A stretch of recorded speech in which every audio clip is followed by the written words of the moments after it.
It's the book of Proverbs, chapter 12, verse 10. A righteous man regardeth the life of his beast, but the tender mercies of the wicked are cruel. First and foremost, so let it give all praises, honor, and glory to the Heavenly Father's only begotten Son, Yahweh, Bahashem Yahushai, Bahashem Rakakwadash. Double honors to our apostles and elders of Great Millstone, teach us his truth according to the Bible and her well.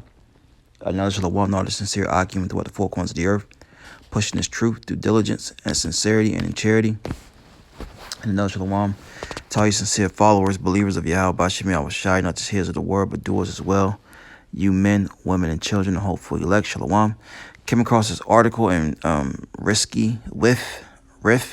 All right. It said, we're going to go back to that Proverbs 12 and 10. It says, North Carolina hunter takes down a massive 695-pound black bear on opening week. All right. And, it gets you furious. It gets you mad, gets you angry.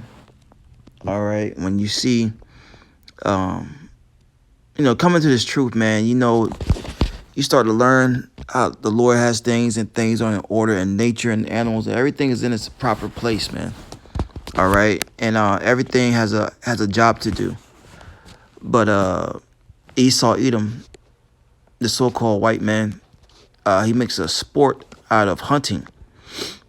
Okay, but going back to his to who he is, he would be a hunter, man. All right. But you're supposed to hunt for food. You're not supposed to hunt just to be making a sport out of it. And that's what this devil does, man.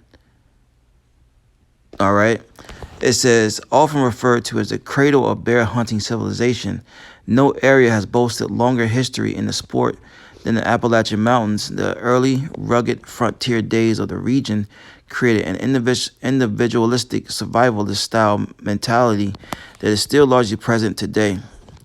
Even with the continued growth and urbanization of many areas, and most of the areas' histories is rooted in persona.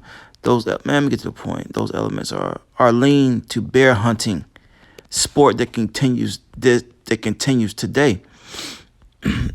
That's right. It says, but on contrary, probably. Okay, it says they typically range in mid-size from 200 to 300 pounds, depending on whether they are male or female. Occasionally, 400-pound bear is killed, but it's considered quite large.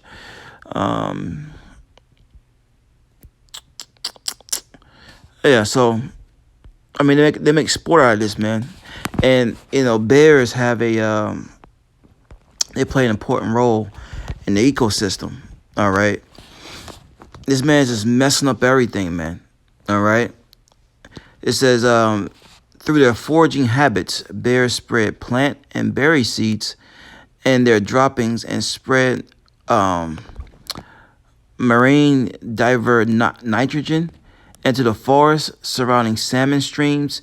Bears are an important link to food webs and help maintain population of deer and other prey species through predation. All right, so everything has a job to do, and you wonder why the earth is all screwed up and messed up, and things are out of course. Is because of Esau, man. He's turned things upside down, and he has no regard for the animals, man. As it says right here in Proverbs 12 and 10, it says, a righteous man regard the life of his beast. All right. And, a righteous man is not going to be go out there just hunting bears for sport. Okay. Now, if one comes across you and tries to attack you, that's something different. Okay, but these devils, they go out, they hunt, and they post pictures and things of that nature, and then cut their head off, and the meat just goes to waste. All right. It says, but the tender mercies of the wicked are cruel, and that's the MO of the so-called white man, to be wicked and to be cruel. Wherever he goes, wherever he plants his foot, all right, this man is spreading wickedness. And the scriptures tell us about that, about his wickedness, man. Um, no, it's the first chapter. It's the first chapter. It says, Malachi 1 and 4 says, whereas Edom saith, we are impoverished. Now, by process of elimination, Edom is the forefather of you Edomites. You so-called white people, all right? Man, woman, and child. Everyone has a biblical nationality. And then the Lord would give clues on who the wicked was and who the righteous was. All right? It says, where are we are impoverished, Malachi 1 and 4, we will return and build the desolate places, thus said the Lord of hosts. They shall build, but I will throw down, and they shall call them the border of wickedness. Okay? Wherever they go, they spread their wickedness, man.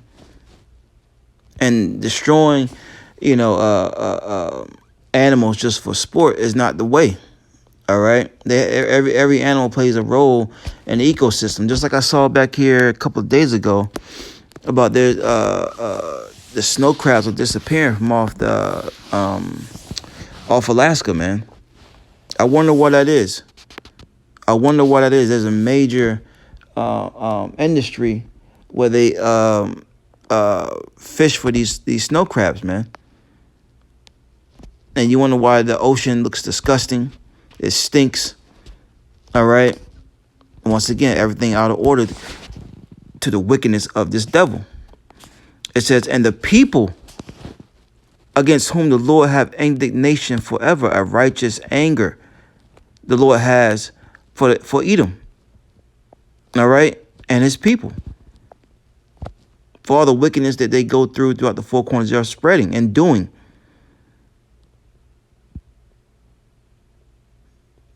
Like it tells you in Joel, this man was a fool, vile, the base men. All right. Here it is. This man's destroying the very planet that he has to live on. Look at what he did to Gad and Reuben. He not only did a genocide on us through taking us out, through paper genocide, but also through the slaughter of the bison, which was a major food staple in our diet. And this man slaughtered so many bison just to get to us, just so we would starve out. This man didn't care what role a bison played in the ecosystem and the earth. Okay? And you wonder why this man is getting ready to be taken out of power. You're wondering why the Lord has a righteous anger for him. The Lord didn't want this man doing that.